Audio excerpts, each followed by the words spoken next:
Bonjour et bienvenue dans ce nouvel épisode du podcast Secret. Je suis Audrey Thomas, j'accompagne les femmes sur la voie du féminin sacré incarné, de la relation du couple en conscience. Et aujourd'hui, je te propose d'écouter le témoignage d'un homme que j'ai croisé il y a quelques mois et qui a bien voulu témoigner sur ce qu'était pour lui la relation en conscience. Nous l'appellerons Guillaume. Je vous souhaite une belle écoute et je le remercie d'avoir osé nous donner sa vision à cœur ouvert et témoigner pour vous. Bonjour Guillaume. Bonjour Audrey. Guillaume, aujourd'hui on va parler de la relation en conscience, la relation saine.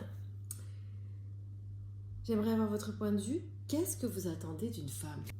Qu'est-ce que j'attends d'une femme ? J'attends d'une femme de l'honnêteté, de la bienveillance, de la communication, de l'échange, de l'ouverture. Ça fait beaucoup peut-être, mais c'est ce qu'on a tous besoin de ce genre de choses-là. Après, il y a les hommes, il y a les femmes de fréquences différentes. Donc voilà, comment se retrouver sur ces fréquences-là ? Eh oui, tout est un savant mélange et équilibre. Qu'est-ce que c'est pour vous le couple sain ? Pour moi, le couple sain, c'est un couple qui peut se dire les choses sans que ça atteigne la personne en elle-même. C'est-à-dire, on peut se dire les choses sans que ça affecte qui je suis. Ma compagne pourra me dire quelque chose. Il ne faut pas que je le prenne comme une attaque ou quoi que ce soit. Il faut que j'ai un feedback ou une ouverture potentielle. C'est quelque chose qu'il faut que j'étudie. Et donc, il faut quand même avoir un esprit suffisamment, avoir un recul suffisamment sur soi-même pour sentir si ton ego a été attaqué, s'il y a quelque chose qui ferait que tu vas te défendre automatiquement, c'est inconscient.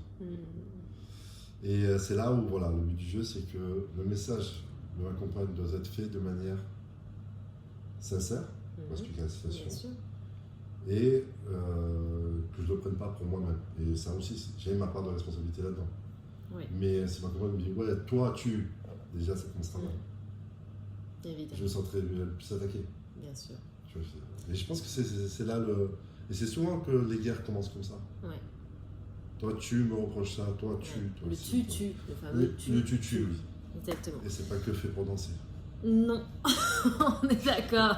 Donc ça veut dire que, Ouais. à la fois, moi, je reçois le message. Ouais. Il faut que j'ai le recul nécessaire. Mais attention, c'est pas une attaque personnelle. Oui. Mais il faut que, en contrepartie aussi, la personne qui dise les choses ne soit pas dans un état d'esprit de je lâche ça parce que ça me pèse depuis un moment, tiens, je t'envoie ça à la tête. Oui. Parce que ça se ressent. Bien sûr. Exactement. Donc c'est d'où l'histoire de l'équipe. C'est pas qu'une personne qui doit recevoir bien les choses, c'est aussi l'émetteur, le récepteur. L'émetteur ne doit pas être agressif, le récepteur ne doit pas être susceptible. Qu'est-ce qui a changé pour vous dans votre relation saine aujourd'hui ? Est-ce que votre relation est saine d'abord ? Oui, je le pense. J'ai eu la chance de rencontrer une personne il y a quelques mois de ça. Et qui m'apaise, qui me fait grandir, avec qui je peux avoir des échanges.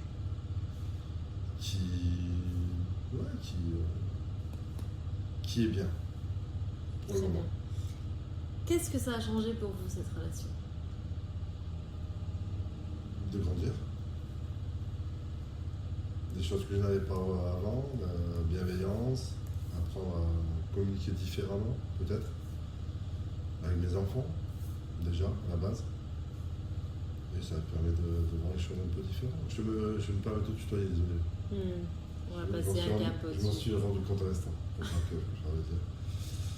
Donc, de grandir, d'évoluer.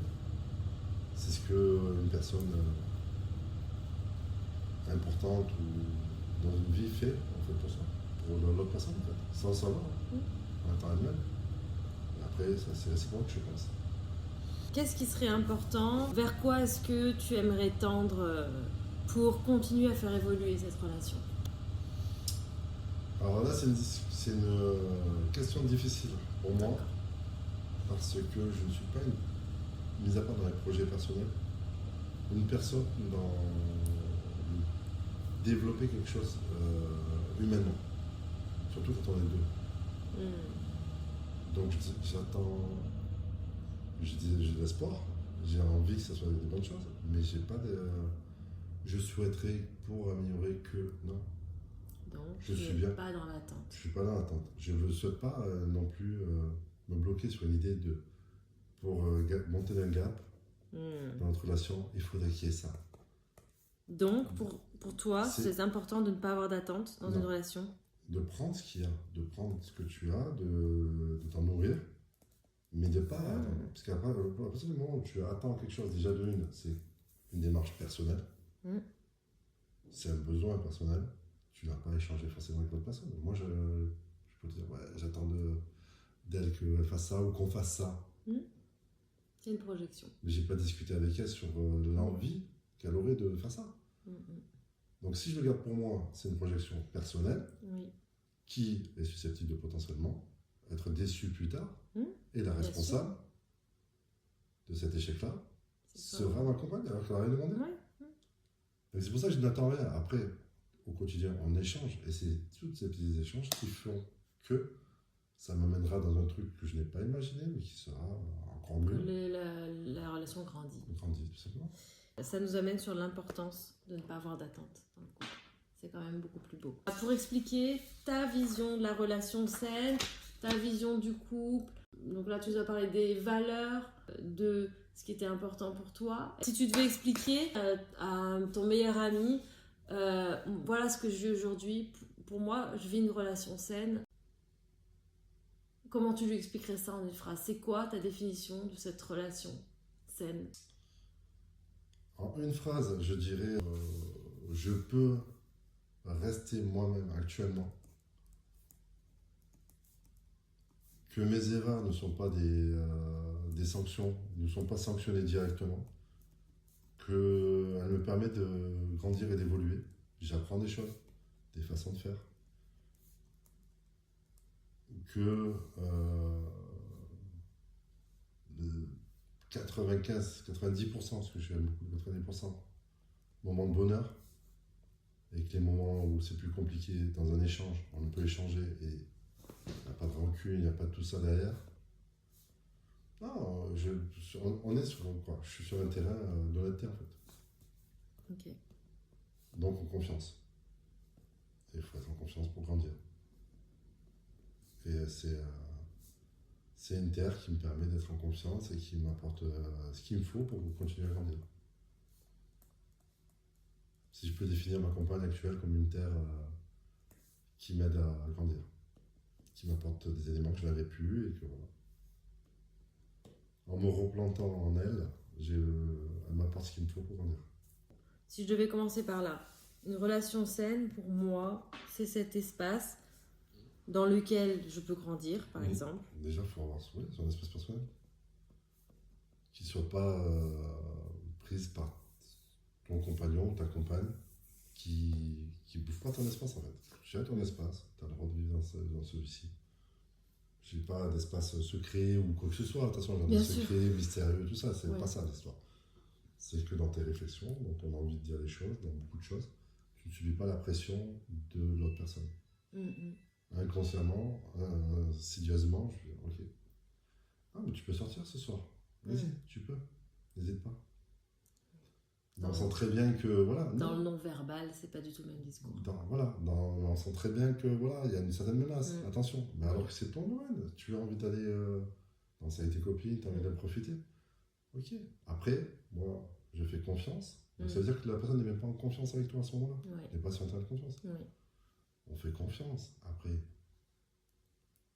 chacun prend ses responsabilités. Si se passe des trucs. Mais l'honnêteté, même si. Moi, je pense qu'à partir du moment où on est honnête, où on ne ment pas à l'autre, ces valeurs-là sont importantes. On peut tout se passer. Tout peut bien se passer, en fait. Parce qu'une relation a un début et une fin. Mais voilà, c'est souvent la fin qui est mal faite. Parce que, pour plus diverses raisons, manque de courage, pour des raisons personnelles, on se sent privé de certaines choses, que l'homme nous enlève de ce coup, soi-disant, fait que voilà, on va faire des choses qui ne sont pas forcément propres, et ça fait des relations qui finissent mal, en général. Est-ce que tu aurais une image qui te vient pour cette relation saine, en conscience? Comme je te disais tout à l'heure, hein, l'histoire de La terre. la Terre et où tu as l'espace, tu as la lumière, t'as tout ce qu'il te faut pour grandir sans pression. Mais voilà, oui, il faut qu'il y ait d'espace, il n'est pas entre deux murs, t'es pas une plante entre deux murs. Tu as le soleil, tu as la pluie, et la terre, cette terre-là qui t'apporte ce qu'il te faut aux racines pour grandir. Une question qui me vient, que j'aurais pu poser avant, est-ce que tu as cherché cette relation en conscience, cette relation saine? Non, sincèrement, je te dis. De manière consciente, non. De manière inconsciente, peut-être. Un soir, je suis rentré, j'avais tout théoriquement dans les attentes personnelles à ce moment-là pour être heureux. Et je me suis dit, il y a un truc qui ne va pas. Pourtant, j'ai tout ce qu'il me faut. Donc maintenant, j'arrête de. Et ce laps-là de temps a fait que j'ai croisé cette personne-là après. Est-ce que c'est inconsciemment que de ce coup, c'était le moment et j'ai ressenti inconsciemment que voilà, là, arrête de faire ce que tu fais, d'enchaîner les relations, voilà.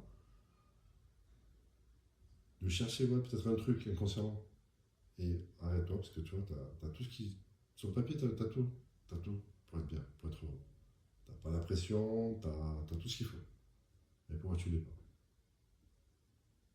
Donc de là, j'ai arrêté de chercher, de provoquer, tout ça. Et peut-être même pas 2 mois après, elle est arrivée.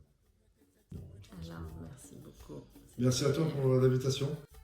Je te propose de retrouver la suite de cette mini-série dédiée à ce que vous pensez du couple en conscience. Prochainement, l'interview d'une femme comme toi et moi et sa vision, ses attentes sur le couple en conscience, le couple sain. À très vite dans l'un de mes espaces.